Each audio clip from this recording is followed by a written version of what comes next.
Hello दोस्तों, स्वागत है आप सभी लोगों का टीचर्स अचीवर पर। मैं प्रवीण सिंह आप सभी लोगों के लिए आज से स्टार्ट करने जा रहा हूं कंप्यूटर के सेशंस को। और इसके अंदर हम लोग जो है आईसीटी से रिलेटेड जो हमारे एग्जाम में क्वेश्चंस आ सकते हैं उनको अपन टॉपिक वाइज करने वाले हैं। आज का टॉपिक रहेगा इंट्रोडक्शन टू कंप्यूटर, यानी कि इसके अंदर अपन जो है बेसिकली कंप्यूटर के इंट्रोडक्शन से रिलेटेड कुछ क्वेश्चंस करने वाले हैं।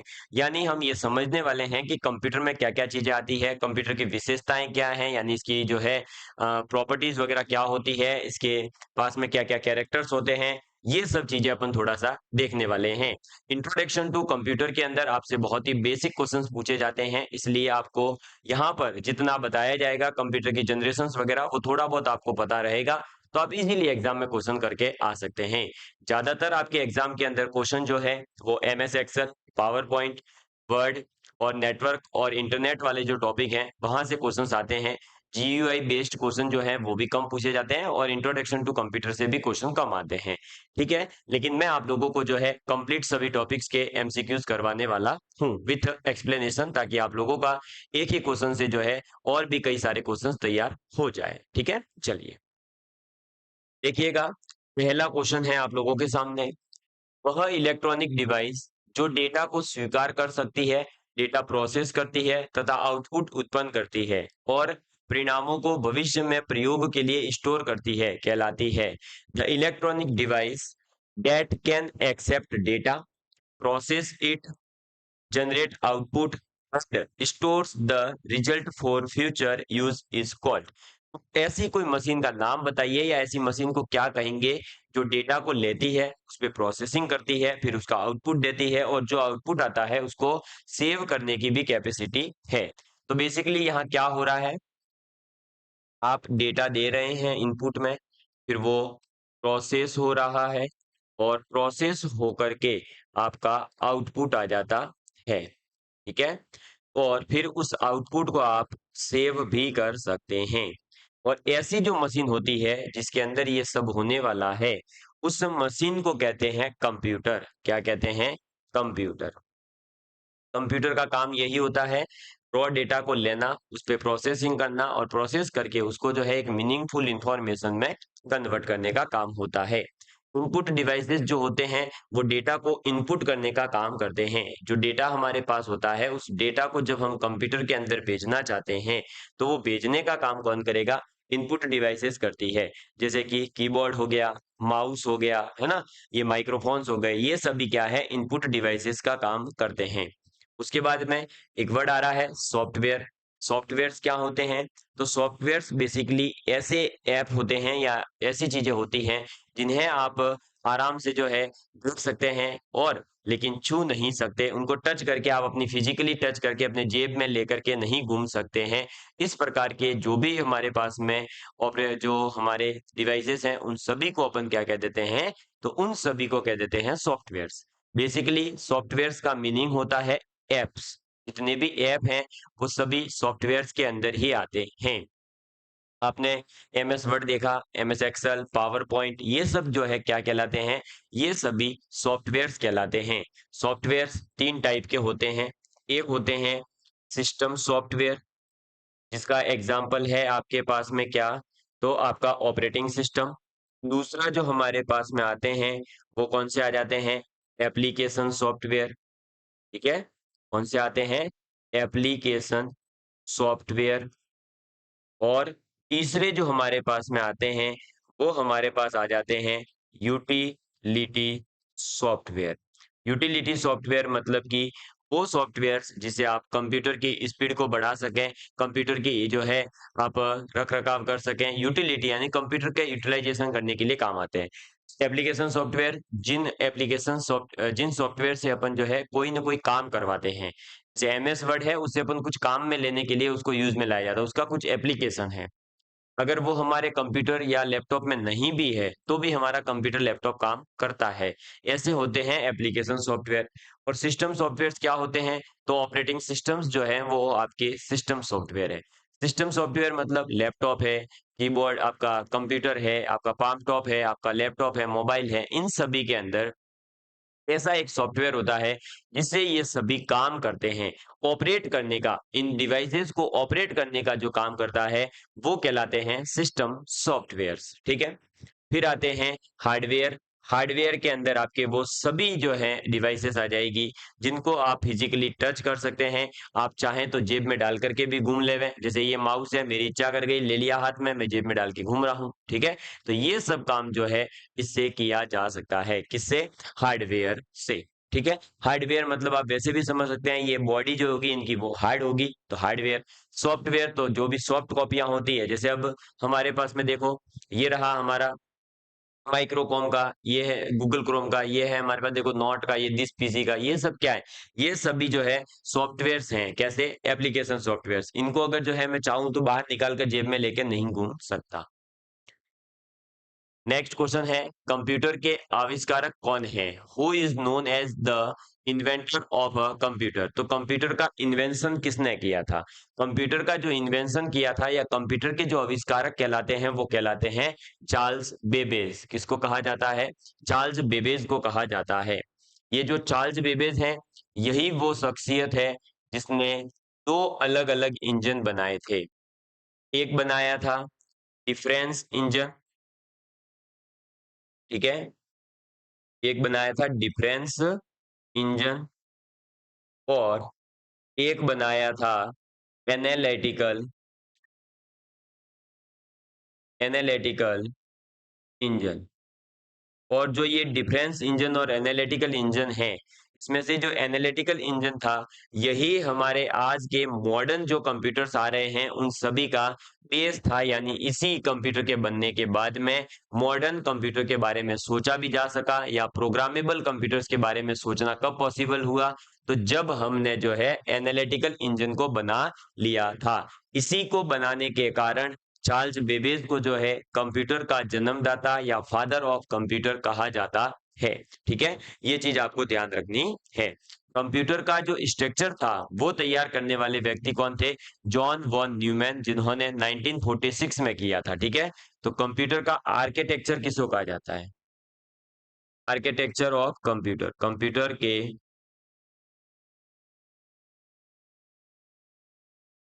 कंप्यूटर के आर्किटेक्चर जो है वो किसे कहा जाएगा? स्पेलिंग आप देख लेना, मैं शॉर्ट में ही लिख लेता हूँ भाई, ये लो आर्किटेक्चर, ठीक है। तो कंप्यूटर के आर्किटेक्चर किसको कहा जाएगा? कंप्यूटर के आर्किटेक्चर कहा जाता है आपके जॉन वॉन न्यूमैन, 1946 में, ठीक है।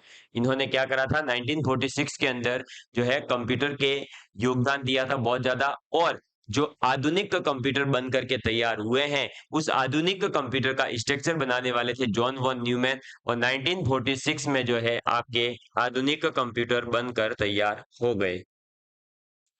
आधुनिक कंप्यूटर बने, ठीक है। ये कुछ चीजें थोड़ी सी आपको पता होनी चाहिए ताकि आपका काम आसान हो जाए, ठीक है। चलिए, तो ये है कंप्यूटर के आर्किटेक्चर। इसके बाद में नेक्स्ट क्वेश्चन हमारे पास में आ जाता है, कंप्यूटर का मूल ढांचा पहली बार किसके द्वारा तैयार किया गया? Who prepared the basic structure of computer for first time? Computer का जो बिल्कुल बेसिक ढांचा था उसको तैयार करने वाले व्यक्ति का नाम क्या था, ठीक है।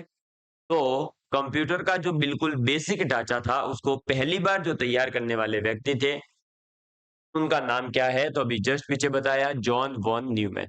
हालांकि उसकी जो है स्ट्रक्चर के बारे में या उसको तैयार करने वाले व्यक्ति का नाम चार्ल्स बेबेज रहेगा, ठीक है। ब्लेज पास्कल जो थे, इन्होंने क्या करा था? तो ब्लेज पास्कल ने जो है बेसिकली पास्कलाइन कंप्यूटर को बनाया था। ये सब चीजें आपको थोड़ी बहुत पता होनी चाहिए, ठीक है। चलिए, इसके बाद में एक सेकेंड, नेक्स्ट, गणितज्ञ एवं कंप्यूटर विज्ञान के अग्रणी की पहचान करें। उन्होंने ऐसी मशीन विकसित की जिससे किसी भी कंप्यूटर एल्गोरिथ्म के तर्क का अनुकरण रूपांतरित किया जा सकता है और प्रक्रियाओं के स्वतः चालन में भी सक्षम है, और उस मशीन को उन्हीं का नाम दिया गया। Identify the mathematician and pioneer of computer science who developed a machine that could stimulate the logic of any computer algorithm and execute process automatically, and the machine was named after him. तो basically गणित के अंदर भी अच्छा नाम रखने वाले और कंप्यूटर विज्ञान में भी अच्छा नाम रखने वाले और साथ ही साथ इन्होंने ऐसी मशीन बनाई थी जो ऑटोमेटिकली वर्क कर सकती थी। उस व्यक्ति का नाम क्या है? तो उस व्यक्ति का नाम है आपके पास में क्या? तो उस व्यक्ति का नाम है एलन ट्यूरिंग। एलन ट्यूरिंग ने ही जो है ट्यूरिंग टेस्ट भी डेवलप किया था और ये एलन ट्यूरिंग ही वो व्यक्ति है जिसने क्या करा था? तो बेसिकली कंप्यूटर के अंदर एक ऐसा एल्गोरिथ्म तैयार करा जिस एल्गोरिथ्म से जो है कंप्यूटर ऑटोमेटिकली किसी काम को करता था, खुद से वो चीजें कर सकता था। ये है बेसिकली जब आप एआई के बारे में पढ़ते हैं, आर्टिफिशियल इंटेलिजेंसी के बारे में, तो वहां पर ये बताया जाता है। और आपको बता दूं कि ये जो ट्यूरिंग है से पहले ही 1956 के अंदर जो एआई वर्ड है वो बता दिया गया था। एआई वर्ड जो है वो कब आया था? तो एआई आर्टिफिशियल इंटेलिजेंस जो वर्ड आया है वो वर्ड आया है 1956 के अंदर। ठीक है, एलन ट्यूरिंग जो है उस समय पर क्या थे? तो कंप्यूटर और आपके गणित के बहुत ही माने हुए व्यक्ति हुआ करते थे, या ये कह सकते हैं कि माने हुए गणितज्ञ और कंप्यूटर विज्ञान के अपने अंदर एक अलग ही लेवल का नॉलेज रखते थे, जिसके बदौलत इन्होंने ऐसा एक एल्गोरिथ्म और तैयार करा था जिसे कंप्यूटर ऑटोमेटिकली काम कर सकता था। इसीलिए ट्यूरिंग जो है, इस ट्यूरिंग को जो है क्या कहा जाता है? तो थ्योरेटिकल कंप्यूटर साइंस और एआई का जो है जनक भी कहते हैं। वैसे जॉन मैकार्थी जो है उनको एआई का जनक तो कहेंगे, तो एलन ट्यूरिंग को जो है थ्योरेटिकल कंप्यूटर साइंस का, थ्योरेटिकल कंप्यूटर साइंस, ठीक है। तो थ्योरेटिकल जो कंप्यूटर साइंस है, उस थ्योरेटिकल कंप्यूटर साइंस का जनक किसे कहा जाता है? तो एलन ट्यूरिंग को ही कहा जाता है। ठीक है, चलिए नेक्स्ट। निम्नलिखित में से किस भाषा से कंप्यूटर शब्द की उत्पत्ति हुई है? तो देखिए, कंप्यूटर जो शब्द है, इस कंप्यूटर शब्द को लेकर के कई लोगों के मन में डाउट रहता है। कंप्यूटर शब्द बेसिकली दो भाषाओं से आया है। एक होता है कंप्यूट, एक होता है कंप्यूटर। कंप्यूट वर्ड जो है ये तो है इंग्लिश भाषा का, और जो कंप्यूटर वर्ड है ये है लैटिन भाषा का। ठीक है, तो बेसिकली कंप्यूटर वर्ड जो है वो दो भाषाओं से आया है। लैटिन में तो कंप्यूटर से, और इंग्लिश में अगर बात करें तो कंप्यूट से। और कंप्यूट और कंप्यूटर दोनों का ही मीनिंग होता है गणना करने वाली मशीन,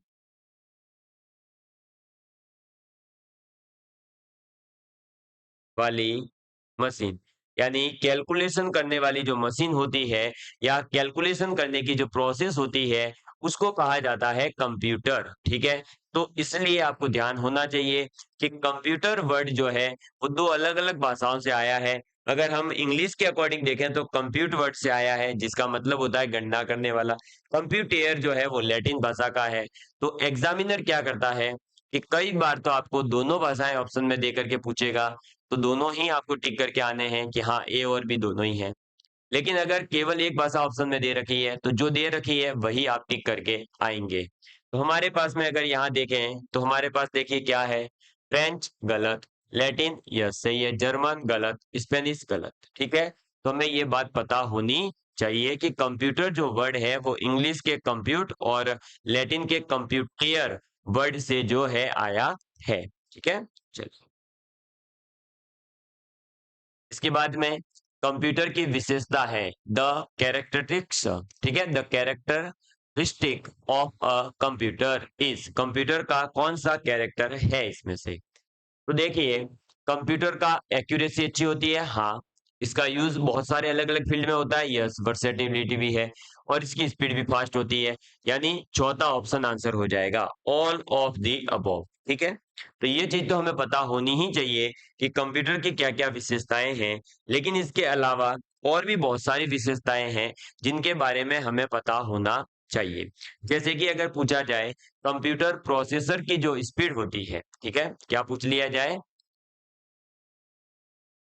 कंप्यूटर प्रोसेसर की स्पीड को मेजर करने के लिए अपन क्या यूज में लेंगे, तो कंप्यूटर प्रोसेसर की स्पीड हर्ट्ज में मापी जाती है। तो पहला पॉइंट तो ये लिखो,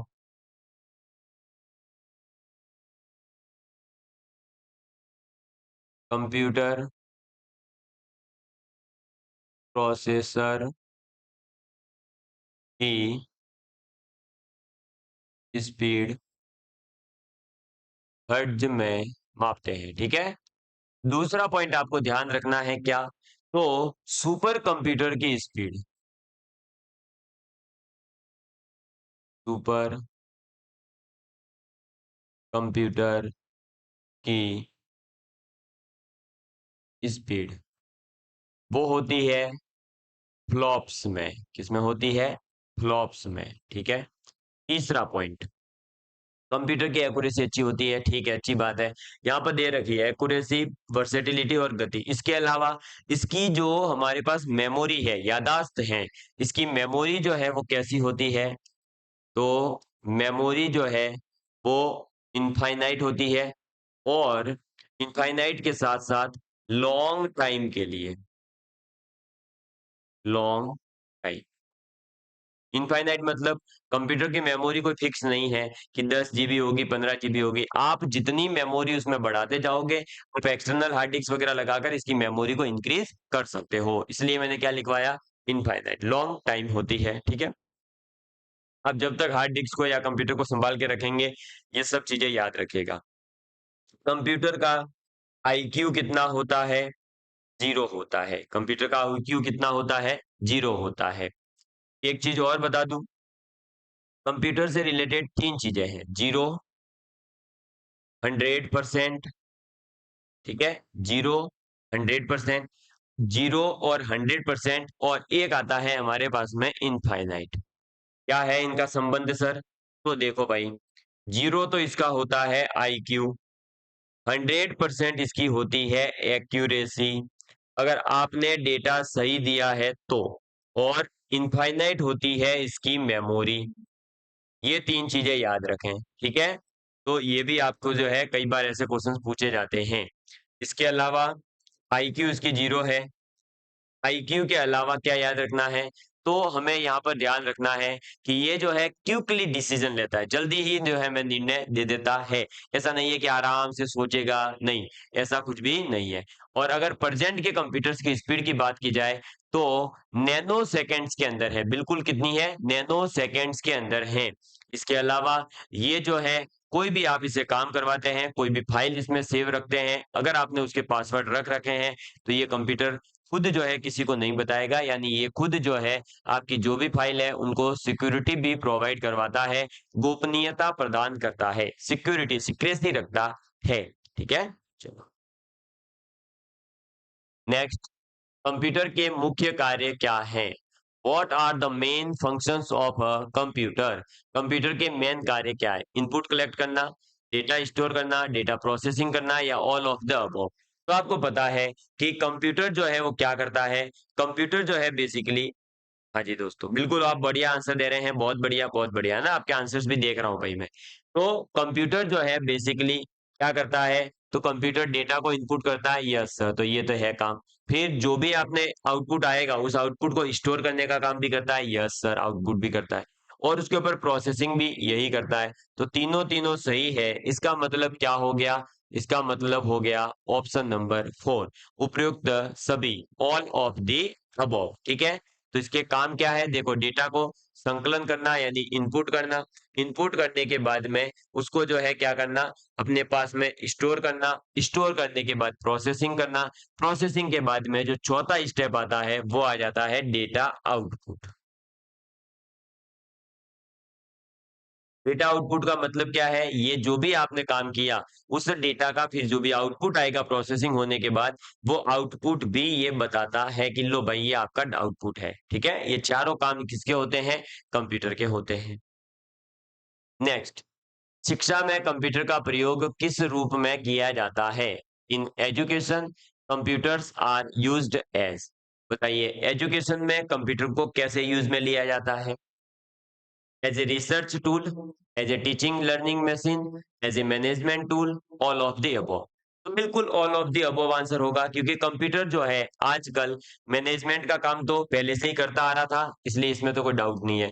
फिर आजकल जो है टीचिंग लर्निंग के लिए भी आप और मैं कर रहे हैं, ये भी एक कंप्यूटर का यूज ही है। अगर मेरे पास में ये इतना बड़ा बोर्ड नहीं होता जो कि एक कंप्यूटर ही है, ठीक है, और अगर कंप्यूटर लैपटॉप वगैरह नहीं होता तो आप कैसे काम करते? तो काम करने के लिए मुझे जो है इसकी जरूरत थी, यानी टीचिंग लर्निंग में भी ये काम आता है। और एज ए रिसर्च टूल भी ये काम आता है। इवन जो है अब तो जो एआई आ गया है ना, आर्टिफिशियल इंटेलिजेंस, वो आर्टिफिशियल इंटेलिजेंस के अंदर अगर आप डिप्सिक यूज करते हैं या प्रोप्लेक्सिटी यूज करते हैं, चैट जीपीटी यूज करते हैं, जेमिनाई यूज करते हैं, तो उसके अंदर तो आप लोगों को डीप रिसर्च का ऑप्शन भी आता है। डीप रिसर्च मतलब वो जितने भी सोर्सेस से जो जो इंफॉर्मेशन आपको दे सकता है वो सब दे सकता है।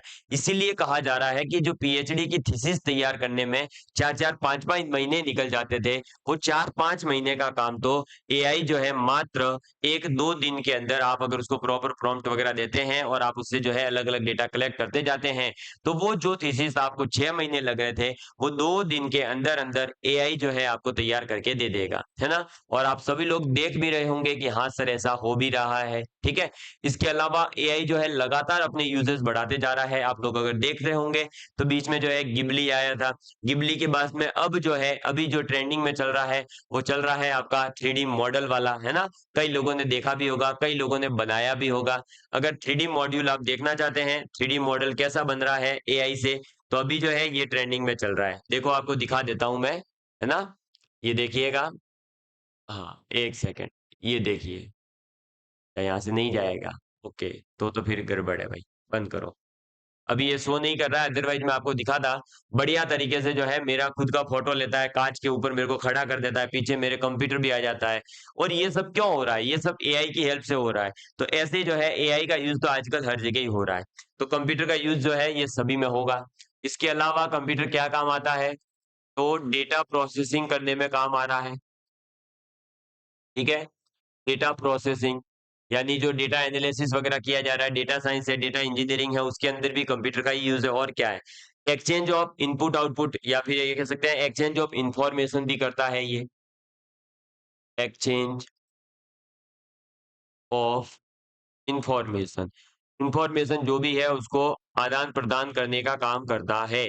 अगर आपको जो है इंफॉर्मेशन, मैं आपको कोई इंफॉर्मेशन भेज रहा हूँ, फिर आप जो है मुझे कोई भेज रहे हैं, जैसे व्हाट्सएप पर मैसेजेस वगैरह आते हैं, एक दूसरे को ट्रांसफर होते हैं ना, वो सब क्या है? इंफॉर्मेशन ही तो है। हम किसी मोबाइल के थ्रू ही तो किसी को बताते हैं कि भाई यहाँ पर कोई एक्सीडेंट हो गया है, या नेपाल में अभी जो है देखो बहुत बड़ा जो है सरकार का तख्ता पलट चल रहा है। वो सब क्यों, कैसे पता चलता है? उसी से पता चलता है।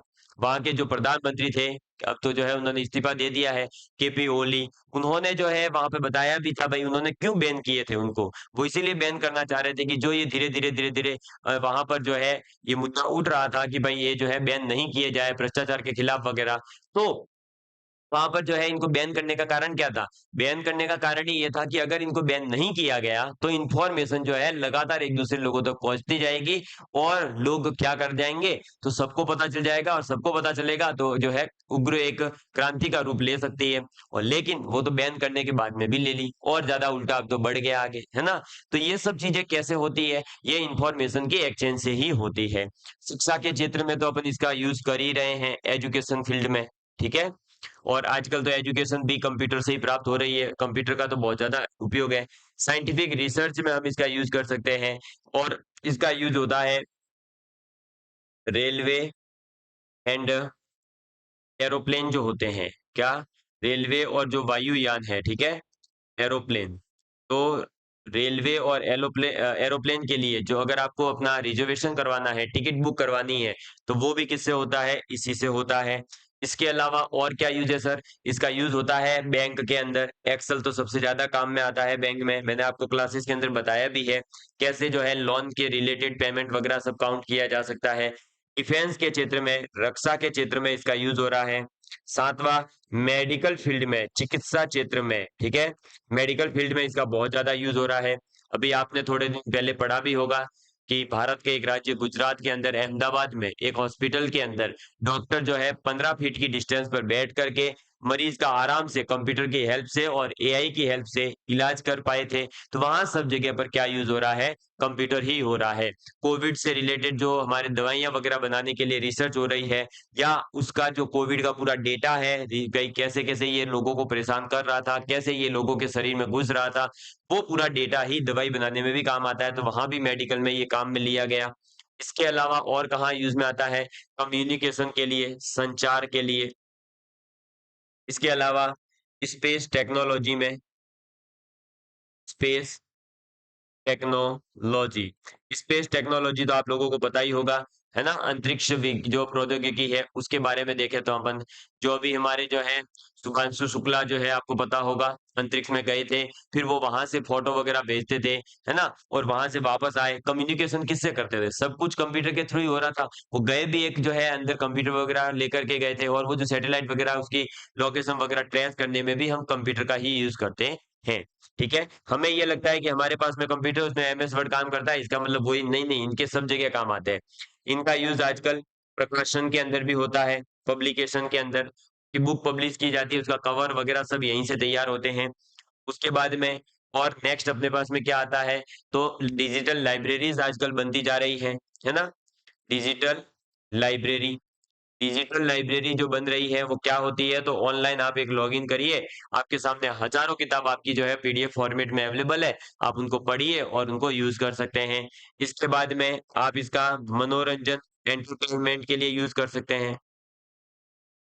ठीक है, एंटरटेनमेंट के अंदर इसका यूज किया जा सकता है। और भी बहुत सारे यूज हैं कंप्यूटर के, कोई एक दो यूज नहीं है कि मैं आपको यहाँ पर लिखवा दूंगा, है ना। ये तो केवल इंपॉर्टेंट इंपॉर्टेंट आपको बता दिए हैं। नेक्स्ट, कंप्यूटर का ज्ञान उपयोगी है, knowledge of computer is useful for, बताइए कंप्यूटर का नॉलेज किसके लिए यूजफुल है।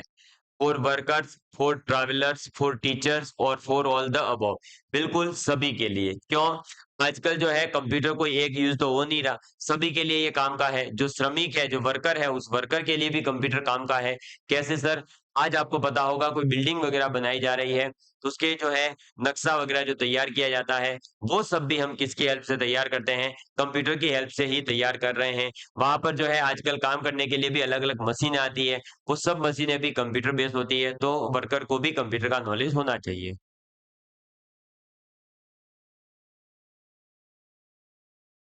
अब कई बार हम ये सोच लेते हैं कि कंप्यूटर बोला है मतलब केवल वो पीसी चलाना आना चाहिए, नहीं।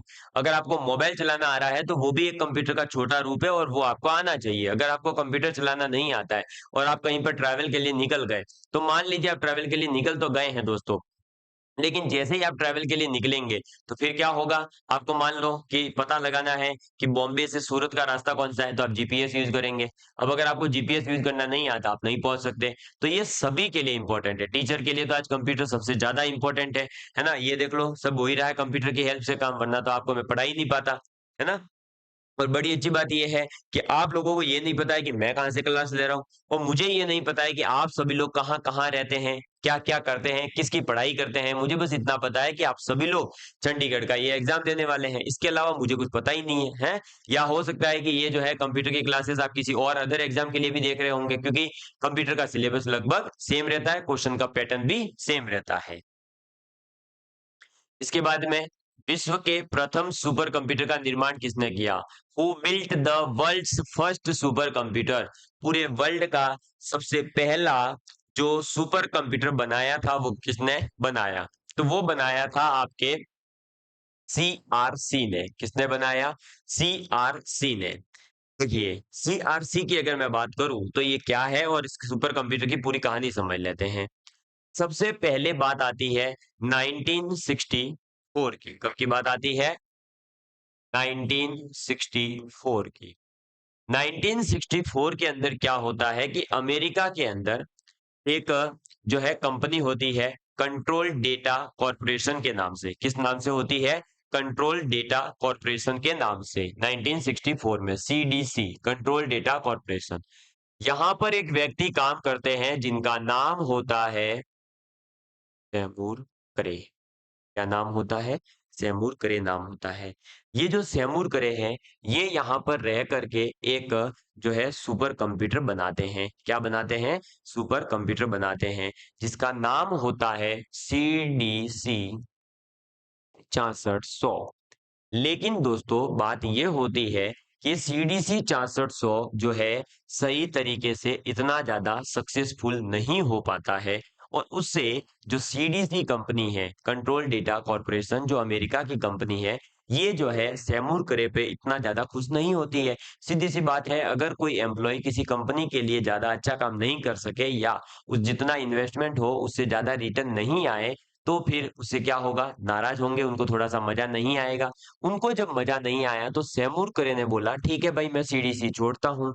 उन्होंने कंट्रोल डेटा कॉर्पोरेशन को छोड़ा और अपना खुद का एक सेंटर बना दिया, जिसका नाम था करे, यानी सैमूर करे था ना, इसलिए इन्होंने रखा करे रिसर्च सेंटर। क्या नाम रख दिया? करे रिसर्च सेंटर। अब जो ये करे रिसर्च सेंटर बनाया गया, तो करे रिसर्च सेंटर जो है, इनमें यहाँ पर ये भाई अब किसकी कंपनी है? सैमूर करे की खुद की है। तो ये वापस से उसी सुपर कंप्यूटर को, या उसी टाइप के सुपर कंप्यूटर को बनाने के लिए काम करते हैं।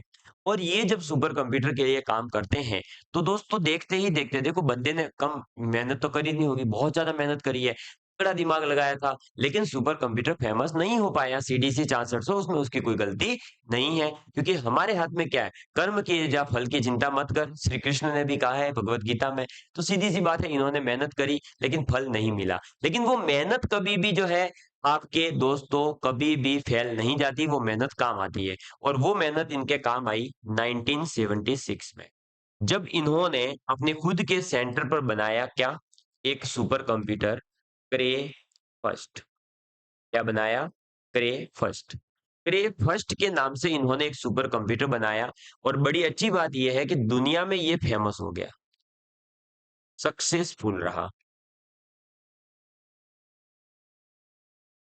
और क्या होता है दोस्तों, दुनिया हमेशा उसको याद रखती है जो सक्सेसफुल हो जाता है ना? चाहे वो 10वें प्रयास के बाद सक्सेसफुल हुआ हो, चाहे 100वें प्रयास के बाद, लेकिन जो सक्सेस हो गया उसे तो याद करेगी। जो सक्सेस नहीं हो पाया, उसके दुख दर्द और उसकी कहानी को कोई नहीं समझता है, सीधी सी बात है।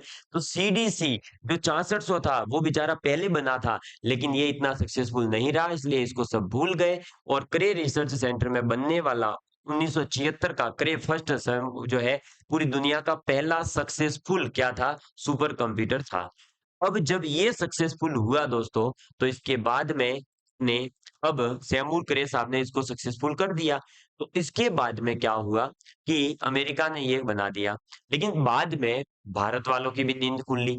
अब भारत की बात करते हैं, तो भारत के अंदर भी सुपर कंप्यूटर बनाने की बात चली। लेकिन आपको पता ही है, किसी भी चीज को बनाना है तो डायरेक्ट तो बनेगी नहीं, किसी न किसी की हेल्प चाहिए। हमने कहा अमेरिका से, क्योंकि वही बना था, कि भाई हमारी हेल्प करो, हम ये कंप्यूटर बनाना चाहते हैं। तो उन्होंने वहां के जो अभी जैसे हैं, है ना, पूरे बाबे ट्रम्प साहब जैसे अभी हैं, वैसे ही उन्होंने क्या करा, उस टाइम पे भी ऐसे ही कोई रहे होंगे। उन्होंने मना कर दिया, क्योंकि नाम याद नहीं करना, इसलिए रहे होंगे, समझ लो कोई।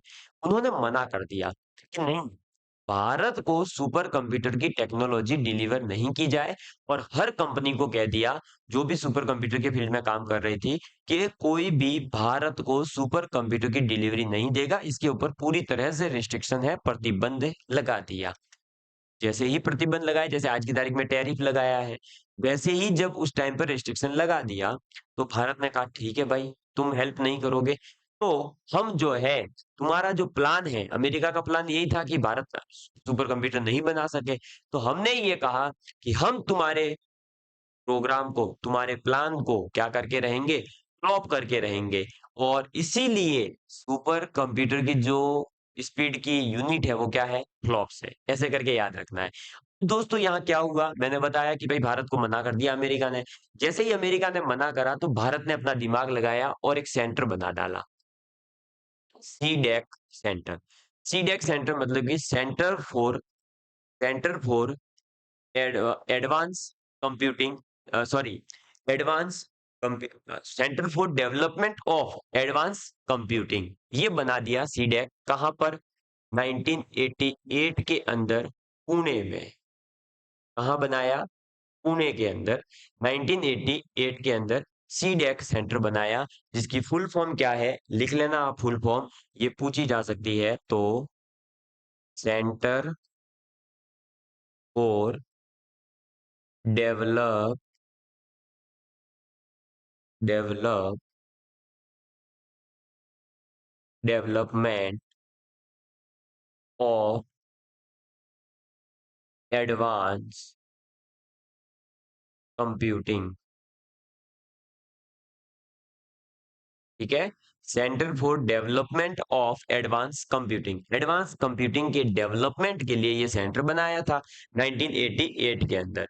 जब इस सेंटर को बनाया गया तो फिर हमने ठान लिया कि हम सुपर कंप्यूटर बनाकर रहेंगे। यहाँ पर फिर अपनी जो है रूस थोड़ी सी सहायता करता है, और अपन 1990 के अंदर 1990 के अंदर अपन ने प्रोटोटाइप जो था, वो प्रोटोटाइप इसका तैयार कर लिया था, किसका, सुपर कंप्यूटर का। भारत के अंदर जो सुपर कंप्यूटर बनने जा रहा था उसका प्रोटोटाइप अपन ने 1990 में तैयार कर लिया। और फाइनली 1 जुलाई, कब, 1 जुलाई 1990 नहीं, 91, ठीक है, 1991 को, 1 जुलाई 1991 को अपन ने पहला भारत का सुपर कंप्यूटर परम, कौन सा, परम 8000 तैयार कर लिया। ठीक है, क्या तैयार कर लिया, परम 8000 सुपर कंप्यूटर जो है बना दिया था अपन ने 1 जुलाई 1991 को।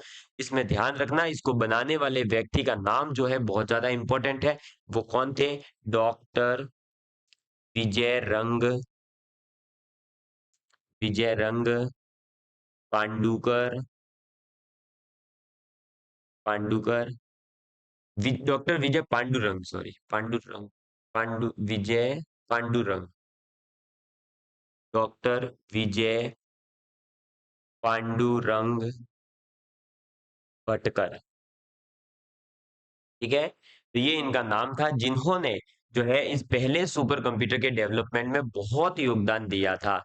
तो अब आपको यहाँ पर बहुत सारे क्वेश्चंस मिलेंगे, जैसे कि पूछा जाए सुपर कंप्यूटर का जनक किसे कहेंगे, तो सुपर कंप्यूटर का जनक कहा जाएगा सैमुर करे को। लेकिन भारत में सुपर कंप्यूटर का जनक किसे कहेंगे, तो डॉक्टर विजय पांडुरंग भटकर को। भारत में कब बना, 1 जुलाई 1991 को। कौन सा, परम 8000। पूरी दुनिया में पहला कौन सा बना था, 1964 में सीडीसी 400, लेकिन वो अनसक्सेसफुल रहा। सक्सेसफुल रहने वाला था 1976 में आपका क्रे फर्स्ट। किसने बनाया, सैमुर करे ने। सैमुर करे की कंपनी कौन सी थी, क्रे रिसर्च सेंटर। ठीक है, इसलिए यहाँ पर ऑप्शन कौन सा सही हो जाएगा, सीआरसी। ठीक है, चलो, अगर भारत का पूछता तो हम इस ऑप्शन को टिक करते, सी डैक को। ठीक है, और कंप्यूटर के अंदर योगदान किसका है, तो आईबीएम का बहुत ज्यादा है, एचसीएल का भी है। आईबीएम यानी इंटरनेशनल बिजनेस मशीन, ये एक जो है कंपनी है जो आज भी बहुत ज्यादा अच्छे से काम कर रही है। नेक्स्ट देखो, सुपर कंप्यूटिंग के पिता के रूप में किसे जाना जाता है, who is known as the father of super computing. तो फादर ऑफ सुपर कंप्यूटिंग किसे कहेंगे, सैमुर करे को। ये हो गया हमारा। इसके बाद में, संचार का पहला गणक यंत्र क्या है, what is the first calculating device in the world. इस पूरे वर्ल्ड में पहली कैलकुलेटिंग डिवाइस कौन सी थी। ठीक है, अबेकस, एनियक या मार्क वन, या इनमें से कोई नहीं। तो अबेकस पहली जो थी वो कौन सा था, अबेकस था। अबेकस के बाद में एनियक और मार्क वन वगैरह ये आए थे। ठीक है, ये चीज हमें पता होनी चाहिए। एनियक जो है वो तो हमारा क्या है, तो एनियक बेसिकली जो है हमारे कंप्यूटर है। अभी इनकी फुल फॉर्म वगैरह मैं बताऊंगा, जैसे कि electronic numerical integrated and calculator. ठीक है, चलिए, पहले मैकेनिकल कंप्यूटर की खोज किसने की थी, तो पहला जो मैकेनिकल कंप्यूटर था, उस पहले मैकेनिकल कंप्यूटर को किसने बनाया था, चार्ल्स बेबेज ने बनाया था। किसने बनाया था, चार्ल्स बेबेज ने। ऑप्शन नंबर 4, ये मैंने आपको पहले भी बताया था। ठीक है, चार्ल्स बेबेज जो है यही बनाते हैं एनालिटिकल और जो डिफरेंस इंजन है उनको। ठीक है, डिफरेंस इंजन जो है वो 1822 में बनाया था। एनालिटिकल इंजन जो है वो 1842 में बनाया था इन्होंने। फिर देखिए, इलेक्ट्रॉनिक कंप्यूटर का आविष्कारक किसने किया था? तो इलेक्ट्रॉनिक कंप्यूटर, जो इलेक्ट्रॉनिक कंप्यूटर थे उनका आविष्कार किसने किया था? तो इलेक्ट्रॉनिक कंप्यूटर्स का जो है आविष्कार किया था ट्यूरिंग ने। किसने? एलन एम ट्यूरिंग जो है इन्होंने करा था इलेक्ट्रॉनिक कंप्यूटर का आविष्कार। ये ध्यान रखिएगा। जबकि अगर हम बात करें मार्कोनी की, तो मार्कोनी ने जो है रेडियो का आविष्कार करा है। किसका? रेडियो का। रेडियो, ये हमारे दिमाग में रहना चाहिए। इसके अलावा जो अलेक्जेंडर ग्राम बेल है, इन्होंने क्या करा था? टेलीफोन का। ठीक है, इन्होंने क्या करा था? टेलीफोन का। ये भी हमारे दिमाग में रहना चाहिए। और जो एमिली, जो बर्लिनर है, कौन? एमिली बर्निलर, इन्होंने क्या करा था? माइक्रोफोन का आविष्कार करा था।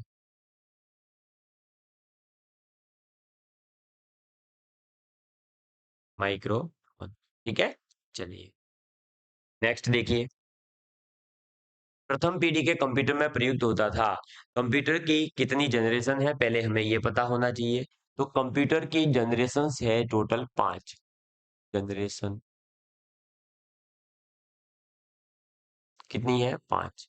ठीक है, मैं यहाँ शॉर्ट में लिख रहा हूँ। फर्स्ट, सेकेंड, थर्ड, फोर्थ और फिफ्थ। फर्स्ट जनरेशन जो थी वो कब से कब थी? तो 1942 से लेकर 55 तक। फिर 1955 से लेकर 64 तक। फिर 1964 से लेकर 75 तक। फिर 1975 से लेकर 89 तक। फिर 1989 से लेकर प्रेजेंट तक। ये कुछ कंप्यूटर की जो है जनरेशन बांटी गई है। इन जनरेशन्स के अंदर पहली जो जनरेशन थी, उस फर्स्ट जनरेशन के अंदर हमने यूज में क्या लिया था? वैक्यूम ट्यूब को। पहली जनरेशन में क्या था? Vacuum tube. ठीक है, दूसरी जनरेशन में आ गया था फिर ट्रांजिस्टर। ठीक है, थर्ड जनरेशन में फिर आ गया था आपका आईसी, इंटीग्रेटेड चिप। उसके बाद में फिर आपके पास में VLSI, very large scale integration. और जो अभी जनरेशन चल रही है उसमें आता है ULSI, ultra large scale integration. ठीक है, चलिए ये सब क्या थे? ये स्विचिंग डिवाइसेस थे। तो पहली पीढ़ी में प्रयुक्त हुआ था first generation computer used transistor, vacuum tube, magnetic core या सिलिकॉन चिप। तो बेसिकली इसमें यूज हुआ था आपका वैक्यूम ट्यूब। ट्रांजिस्टर सेकेंड पीढ़ी में। मैग्नेटिक कोर जो है वो हमारा एक मेमोरी डिवाइस है, और इस मेमोरी डिवाइस का यूज हुआ था सेकेंड जनरेशन में। सिलिकॉन चिप यानी कि आईसी, और ये हुआ था थर्ड के अंदर। आईसी यानी जो इंटीग्रेटेड चिप कहो, चाहे सिलिकॉन चिप भी इसको कह देते हैं, ये आए थे हमारे थर्ड जनरेशन में। ठीक है, चलिए फिर पहला सक्रियात्मक इलेक्ट्रॉनिक अंकीय कंप्यूटर है। The first operational electronic digital computer. तो पहला इलेक्ट्रॉनिक डिजिटल कंप्यूटर जो था वो कौन सा था? तो पहला इलेक्ट्रॉनिक डिजिटल कंप्यूटर जो था वो था ENIAC। कौन सा था? ENIAC। और ENIAC की फुल फॉर्म अभी जस्ट बताई थी मैंने। क्या है ENIAC की फुल फॉर्म? तो electronic numerical integrated and computer. ये एनिएक बन करके कब तैयार हुआ था? तो एनिएक बन करके तैयार हुआ था 1946 के अंदर। इसीलिए कहा जाता है तब से ही आपके मॉडर्न कंप्यूटर बनना शुरू हो गए हैं। इसके अंदर जो है वॉल्व्स का यूज किया गया था। किसका यूज किया गया था? वॉल्व्स जो होते हैं उनका यूज किया गया था। और इसमें टोटल वॉल्व यूज हुए थे 17,468। ठीक है, वॉल्व, ये ध्यान रखिएगा। आगे बढ़ते हैं। एनिएक का पूरा नाम है, the full form of ENIAC is electronic numerical integrated and calculator. बस यही ऑप्शन सही हो गया, लो पहला ही।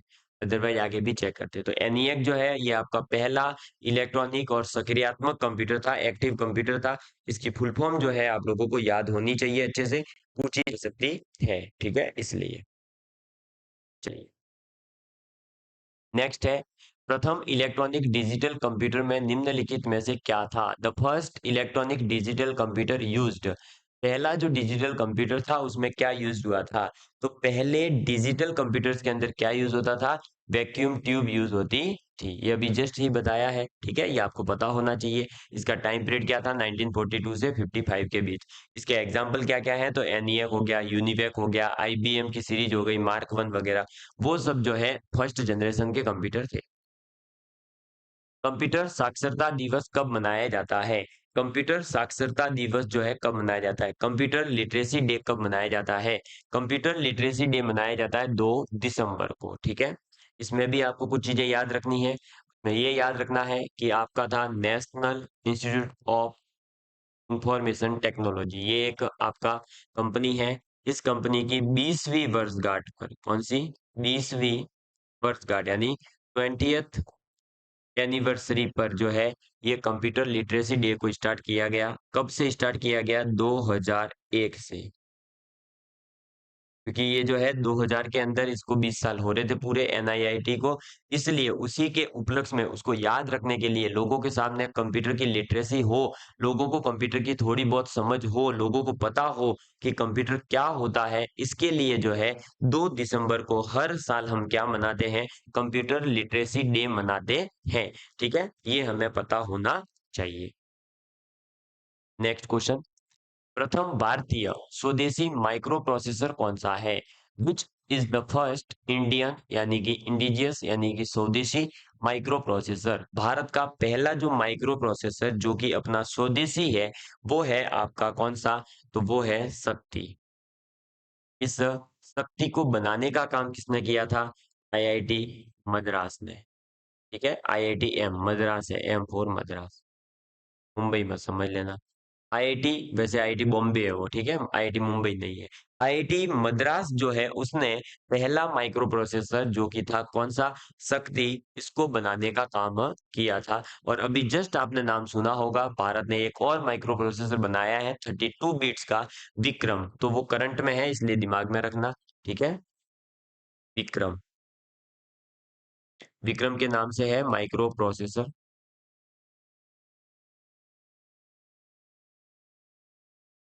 ठीक है, और वो है 32 बिट्स का। और एक और बनाया है कल्पना के नाम से। ठीक है, ये थोड़ा सा हमें पता होना चाहिए कि कल्पना और ये जो है दोनों के दोनों क्या है? माइक्रो प्रोसेसर्स हैं। लेकिन पहला कौन सा था? शक्ति, जो आईआईटी मद्रास ने बनाया था। वाणिज्यिक प्रयोग के लिए उपलब्ध कराया गया पहला कंप्यूटर था। The first computer made available for commercial use was.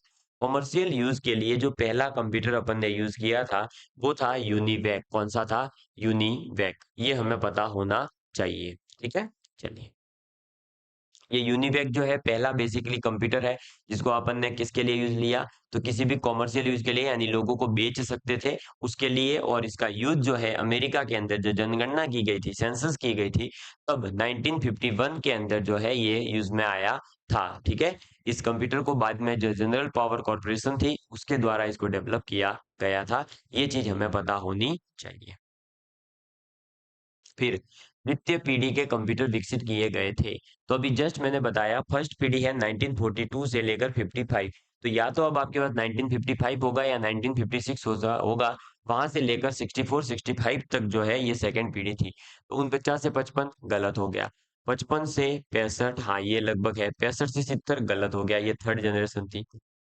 70 से 90 इसमें आ गई fourth generation, option number second. अब कोई ये मत सोच लेना सर आपने तो लिखवाया 1955 से लेकर 1964।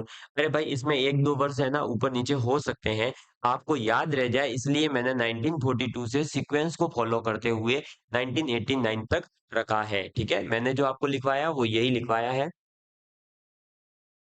42 से 55, फिर 55 से 64, फिर 64 से 75, 75 से 85 और 89 से जो है उनके मतलब परसेंट तक।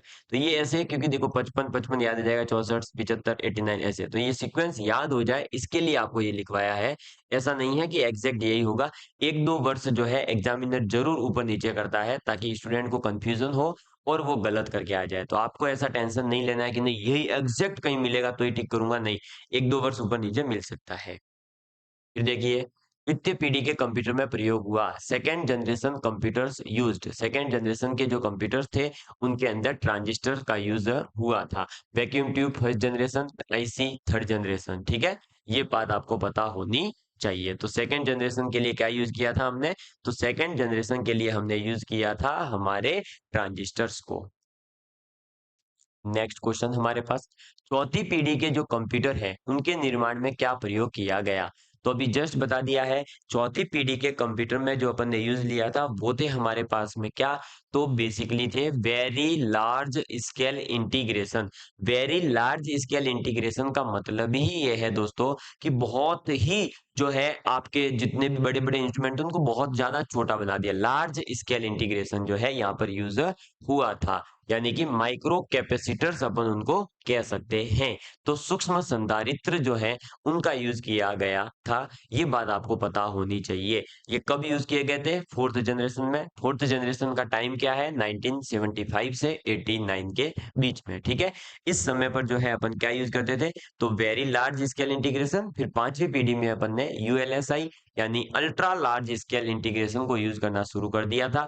आपको बता दूं कि आपके जो ये अल्ट्रा लार्ज या जो लार्ज स्केल इंटीग्रेशन है, इसका मतलब ही यहाँ पर जो है सूक्ष्म संधारित्र यानी छोटे-छोटे कैपेसिटर्स को यूज़ करके सब चीज़ें अपन जो है छोटे रूप में लेकर के आ गए थे। माइक्रो प्रोसेसर जो थे यहाँ पर वो बहुत छोटे हो गए थे क्योंकि उनके अंदर अपन ने बहुत सारी इन्फॉर्मेशन को छोटी-छोटी चीज़ों में इंक्लूड करना शुरू कर दिया था। पहले के जो कंप्यूटर्स थे वो बहुत बड़े-बड़े दिखाई देते थे। जैसे कि आप जो अगर देखोगे तो पहले के कंप्यूटर एक-एक रूम जितने दिखाई देते थे, वो एक-एक रूम जितने इसीलिए दिखाई देते थे क्योंकि उनके अंदर क्या होता था दोस्तों, तो उनके अंदर जो है बेसिकली आपके वैक्यूम ट्यूब्स जो होती थी, जो खुद इतनी बड़ी होती थी, मैग्नेटिक जो है टैप यूज़ होता था, जो खुद इतना बड़ा होता था, मैग्नेटिक ड्रम इतने बड़े-बड़े आते थे। तो इतने बड़े-बड़े अगर अपन इंस्ट्रूमेंट यूज़ करके किसी चीज़ को बना रहे हैं, तो ऑब्वियस सी बात है कि वो चीज़ फिर क्या होगी, बड़ी बनेगी और इन्हीं को छोटा करने के लिए अपन ने जो है यूएलएसआई वेल और वीएलएसआई का यूज़ करना शुरू किया। आज अपने मोबाइल के अंदर सब कुछ काम हो जाता है जो कंप्यूटर में होता है लगभग, है ना? कुछ ही काम है जो नहीं हो सकते। क्यों हो पा रहे हैं? क्योंकि वो सब चीज़ें जो है हमने मोबाइल के अंदर भी एप्लीकेबल कर दी है, मोबाइल के अंदर भी उनको अप्लाई करा है। ठीक है? चलो। फिर आता है कंप्यूटर की पंचम पीढ़ी में वीएलएसआई तकनीक को किस तकनीक में परिवर्तित किया गया? तो भाई ये कह रहा है कि 5वीं पीढ़ी में जो आपने चौथी पीढ़ी में वीएलएसआई यूज़ किया था, उस वीएलएसआई की जगह पर किसको लेकर आ गए? तो जब चौथी पीढ़ी में वीएलएसआई यूज़ करा, तो उससे भी छोटा रूप लाने के लिए अपन ने 5वीं पीढ़ी के अंदर यूज़ किया था यूएलएसआई को, ठीक है? ये कुछ होते नहीं है, ये ध्यान रखना। ये लार्ज स्केल इंटीग्रेशन होता है, लेकिन इसका यूज़ कहीं नहीं किया गया था। ठीक है? इसका यूज़ जो है अपन ने नहीं करा, सीधे अपन ने तो very large scale integration use किया और उसके बाद में सीधा अल्ट्रा लार्ज स्केल इंटीग्रेशन मतलब अल्ट्रा लार्ज बहुत बड़ी-बड़ी चीज़ों को भी अपन ने बहुत छोटे-छोटे से जो है ले लिए, है ना? जैसे मैप के अंदर अपने होता है ना, कि एक कमरे के बराबर जो है अपन 10,000 लोगों को मान लेते हैं, तो जब मैप बनाया जाता है, नक्शा बनाया जाता है, तो पैमाना जैसे लिया जाता है, वैसे ही यहाँ पर जब अपन ने ये बनाना चाहा, तो जो अपन ने पैमाना लिया वो बहुत बड़ा-बड़ा लिया ताकि सब चीज़ें छोटी-छोटी, छोटी-सी होकर के रह गई। ठीक है? तो ये ध्यान रखना 5वीं पीढ़ी में यूएलएसआई यूज़ हुआ था और आपको जो है मैं यहाँ फुल फॉर्म बता देता हूँ। वीएलएसआई की फुल फॉर्म तो है वेरी लार्ज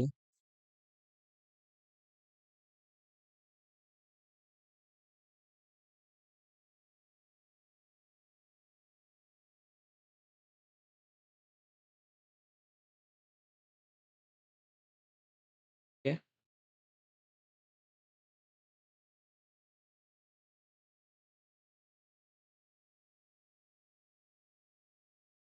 यूएलएसआई क्या है? Ultra large scale integration. ठीक है? Ultra large scale integration. तो ये जो है हमारे पास में दोनों फुल फॉर्म हो जाएगी, ये हमारे दिमाग में रहनी चाहिए। और एलएसआई का फुल फॉर्म हो जाएगा लार्ज स्केल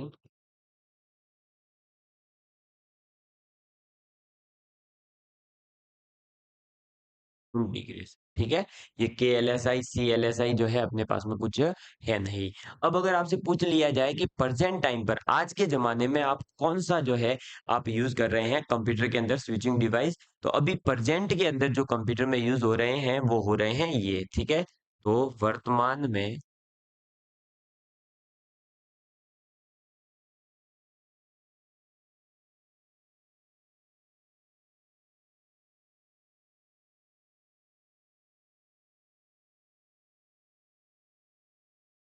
ठीक है? प्रेजेंट टाइम पर जो है अपन अभी कंप्यूटर के अंदर किसका यूज कर रहे हैं, यूएलएसआई का ही उपयोग कर रहे हैं, यानी अल्ट्रा लार्ज स्केल इंटीग्रेशन का ही यूज कर रहे हैं। और कई बार ऐसा होता है कि हमारे पास में जो है ये ऐसा एस आई की जगह पर क्या कर लेते हैं, इनके पीछे सी भी लगा देते हैं, क्या कर देते हैं, तो इनको जो है कई बार हम ये भी नाम पढ़ सकते हैं कहीं पर वी, एक VLSIC, और इधर पढ़ सकते हो आप ULSIC। तो इसका भी मतलब यही है, very large scale integration chip. वो बेसिकली है तो ये चिप ही एक तरह से है ना, इसलिए इनको चिप वर्ड भी पीछे ऐड कर दिया जाता है। तो अगर आप कहीं पर पढ़ें कि यूएलएसआई नहीं है, यूएलएसआई सी है, तो भी आप वो टिक करके आओगे तो कोई गलत नहीं है। एग्जामिनर दोनों ही चीजें कभी भी ऑप्शन में दे सकता है, यूएलएसआई भी देगा तो अल्ट्रा लार्ज स्केल इंटीग्रेशन, वो भी एक चिप को ही रिप्रेजेंट करता है।